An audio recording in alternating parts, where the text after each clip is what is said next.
for watching another episode and listening to my channel, Insightful Principles. What I want to talk about in today's content is breaking down a research paper, The Wealth of Two Nations, the U.S. Racial Wealth Gap from 1860 to 2020. It definitely broke down a lot of great history as far as how we have seen a widening of the gap with the racial wealth divide, and I want to really break down some of the concepts throughout the research paper, but also really going into what are some solutions that they developed throughout the paper and what we can do as blacks to really close the wealth gap and being able to just be able to better our wealth, being able to improve our financial circumstances, having that financial freedom. So if you all can do me a huge favor, if you could like, subscribe, and share this video. And if you're listening on a podcast, continue to rate, leave a review, and share with your family and friends. And I do want to say my disclaimer because, I may go over some different ways throughout this video of how we can actually be able to increase our wealth and being able to just have more equity when it comes to our finances. And I want to say that none of my recommendations on any of my videos are offer to sell or buy a security. These views are based solely on my own, and it's my own opinion. And you have to make sure that you're doing your research and that you're taking the time to understand if an investment is suitable for you based on your risk tolerance and also your time horizon. So when it comes to the racial wealth divide, when I was reading the paper, it really talked about how the biggest convergence of the wealth gap really began 50 years after the Emancipation Proclamation, which was the letter that was signed by President Abraham Lincoln to pretty much just state that he wanted to make sure the slaves weren't no longer in bondage. Now, this was back in 1863. Now, during the second half of the 20th century is when we started to see slower declines of the wealth gap. It became a lot more prevalent. And we started back in 1863 where the racial wealth gap, the per capita wealth ratio is what they call it. It started at 60 to 1 in 1860. And then it fell to 10 to 1 by 1920. Then it fell a little bit lower than that to 7 to 1 by the 1950s.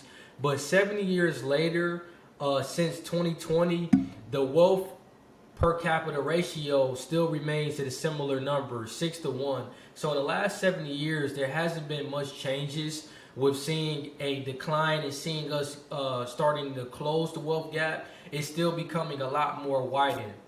Now, for those that didn't watch my last video, I do want to explain what these wealth ratios mean.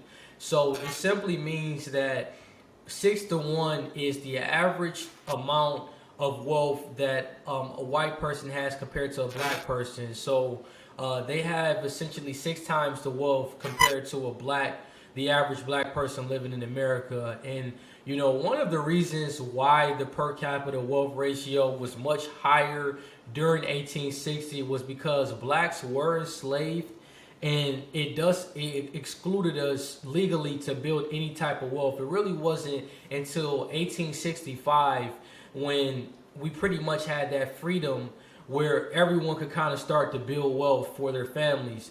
Now, the improvement of black wealth was actually shown in the late 19th century, which was from the 1800s to the 1900s, and then also the early 20th century, which was from 1900 to 2000. But it still remained at a slower pace, even though we've seen some improvements after the Emancipation Era. It still stayed pretty stagnant. In the 50 years after 1870, the gap actually fell to 50%. It went from 10 to 1 in 1920. And most of this was because blacks began to have more rights throughout the economy. We start to have more flexibility of being able to start our own businesses and things like that. Now, during the 1940s through the 1970s is when you started to see tremendous changes in the aspect of racial progress and discrimination, as well as the Great Migration, where many blacks started to move from the South and move to the North.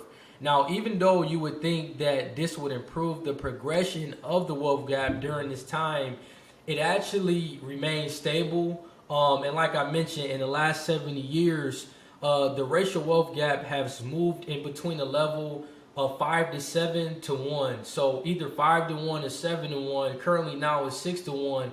It's pretty much within the last 70 years has stayed in that range.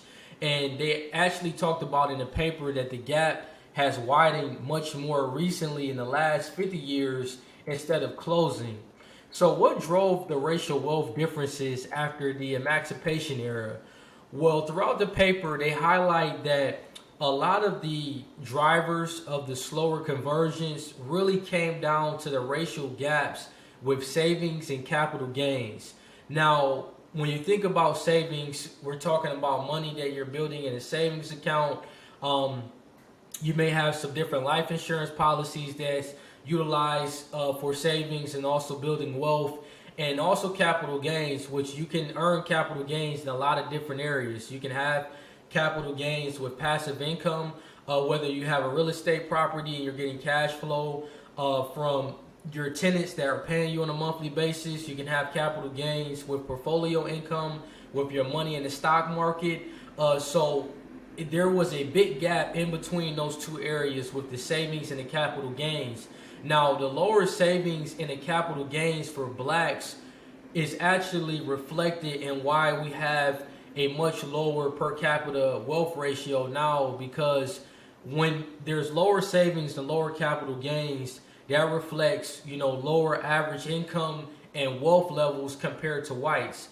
Now, blacks also went through many challenges of historical exclusion, from land to housing to even capital markets. So we had a lot of different barriers of what we went through after the 1865, in the early 1900s.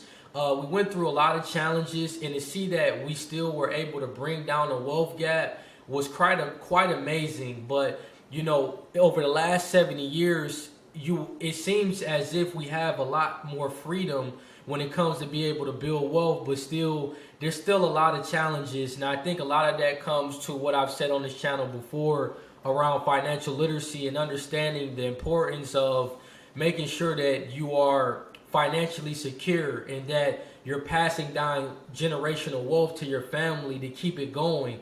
Because it doesn't make any difference if you're building wealth for yourself. What are you doing for your family? What are you doing for your children's children? And for me, I want to be a resource not only for you all with my content, with my information, but I want to be able to help pass this information along down to my family and become the first millionaire in my family, so I can set the example for people that will come after me.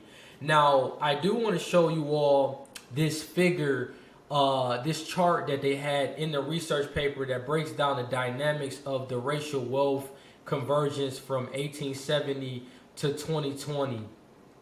And it's quite eye-opening when you think about the shift of how wealth really started to decline, where we really started to catch up with whites when it came to building wealth after 1865, but it slowly has remained stagnant when you look over the last look in the mid 20th century is when it really started to slow down. So I'm going to go ahead and share this all with you now.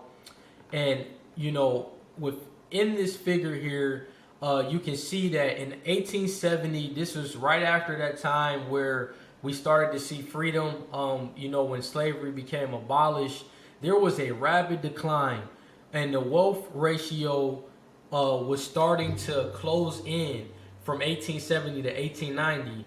But then as you start to look more into just 1920 all the way to 1950, it declined a little bit, but for the most part, it wasn't as rapid of a decline when you look at those first 20 years, first 30 years from the 19th century going into the 20th century.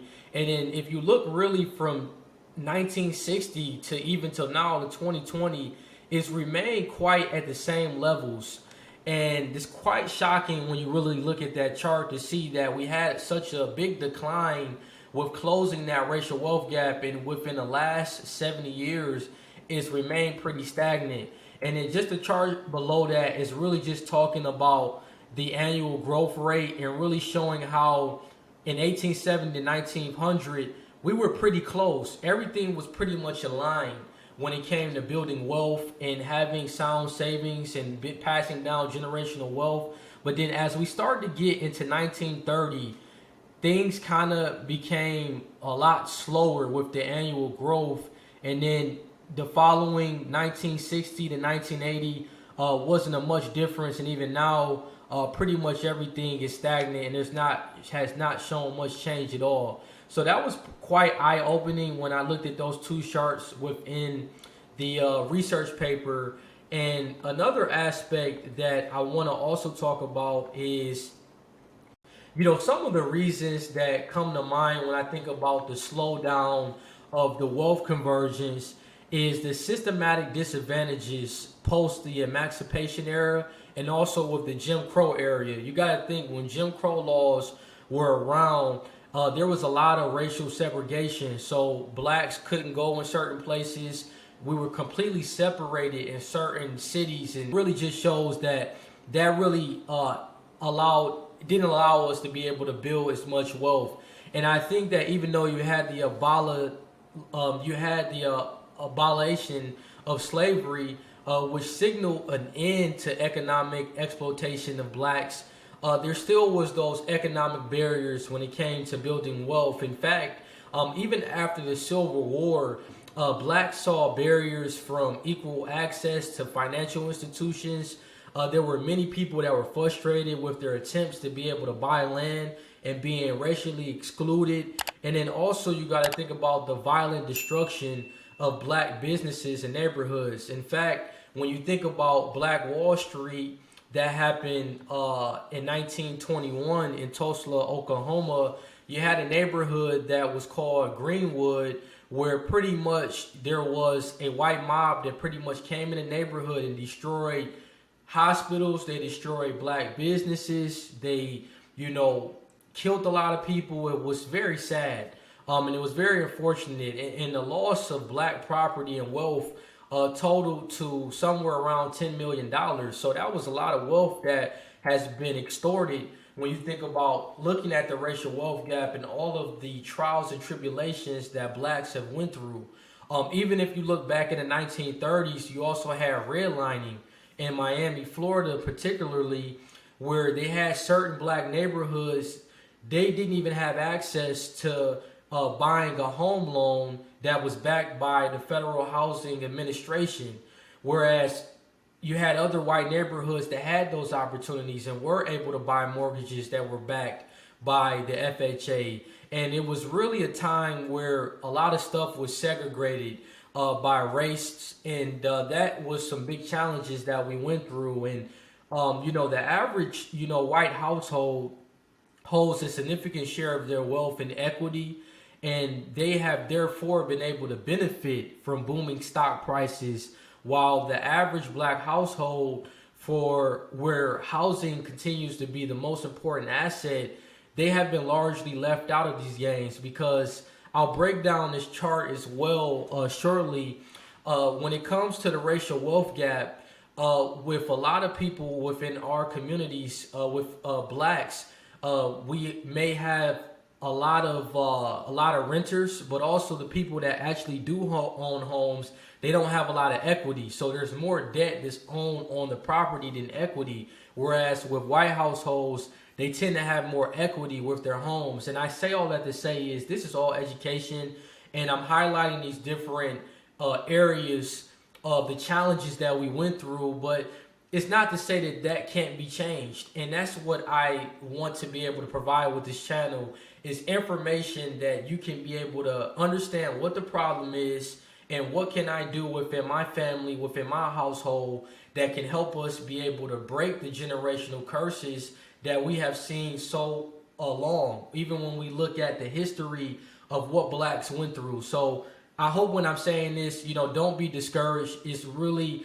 to highlight the challenges that we have with the wealth gap and the improvements that we need to make to be able to change our families' lives, and being able to apply financial information that can really help us to be able to improve our outlook when it comes to our finances. Another aspect that could really help us close that racial wealth gap is there needs to be more information about financial diversification and more just equity in the stock market within Black households, being knowledgeable about cryptocurrency and understanding how Bitcoin provides an asymmetric bet when it comes to your asset allocation, and to add some diversification to your portfolio, and really have some leverage when it comes to taking advantage of how this technology is really going to change a lot of the financial servicing world. So I think that looking at things like the stock market, cryptocurrency, and even real estate, I think that that's an important cornerstone when it comes to building wealth. And I think that that has to be more prevalent within the Black community, and just having more conversations around financial literacy and focusing on your long-term savings, your retirement, making sure that you have money put away that you can be able to build over the long term and also pass down, so you can be able to lower your time preference. So understanding why you have to have your money in these different asset classes is vitally important. And I think ultimately there does need to be policies in place where we're improving our educational system, where we can have more personal finance education at the high school level.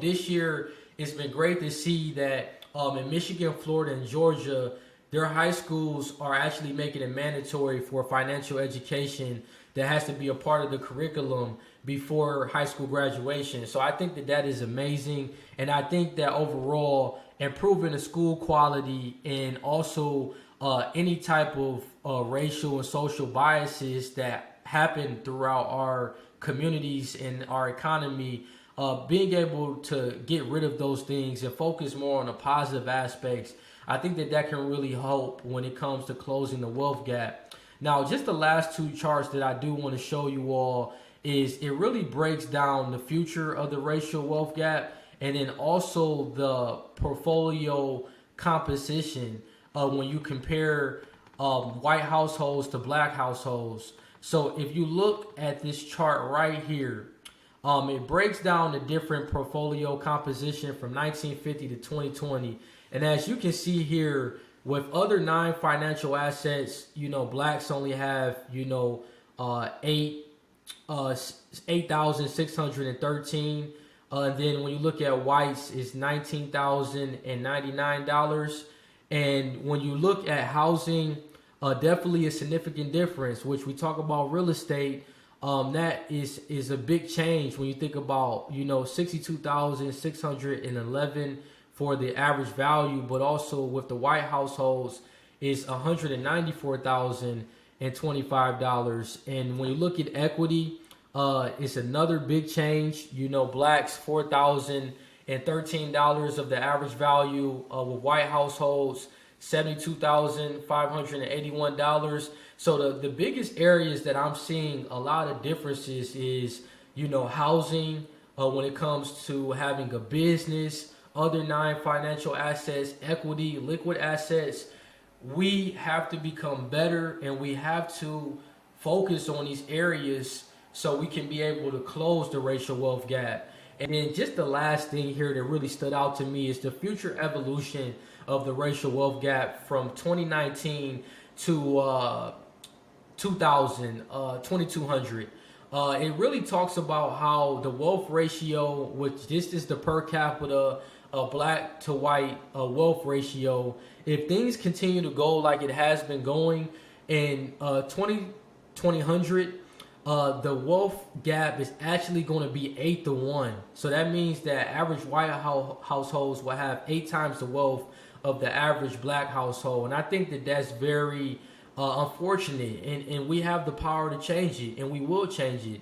And they show here in 2050 is expected to be 5.60 to 1. So slightly, a little bit lower than where it's at now, but there's a lot of work that needs to be done. And I think that if we can really focus on the two elements that they talked about within the research paper, savings, capital gains, focusing on wealth accumulation, passing down generational wealth, thinking about life insurance policies and how that's a great transfer of wealth, looking at commodities where you can be able to preserve your wealth, having some exposure to growth assets. When I think about Bitcoin, I think about the stock market, I think about diversification with real estate, having hard assets, and also having a business. I think that that's a very important aspect. A lot of reasons why within our communities we tend to lack and see that other households with other ethnicities tend to build more wealth is because we don't focus on controlling our destiny. We don't focus on how we can be able to build something from the ground up and pass it down to our children. And that's what I'm here to try to explain and just try to educate you to really think differently and how to be able to change your financial mindset so you can be able to change the trajectory of not just your life, but your family's life. So that pretty much wraps it up for this video, and I thank you all for watching this video, and definitely take a chance and read that research paper. It was really good, and I learned a lot, and it really just highlights a lot of the changes we've seen with the wealth gap from all the way to 1860 to now. But as always, if you all can continue to like, subscribe, and share this video, continue to share it with your family and friends. It definitely is helpful when you can continue to share this message with your circle. And don't forget to hit that notification bell so you can be notified every week when I drop content. And I thank you all so much for watching and listening, and take care.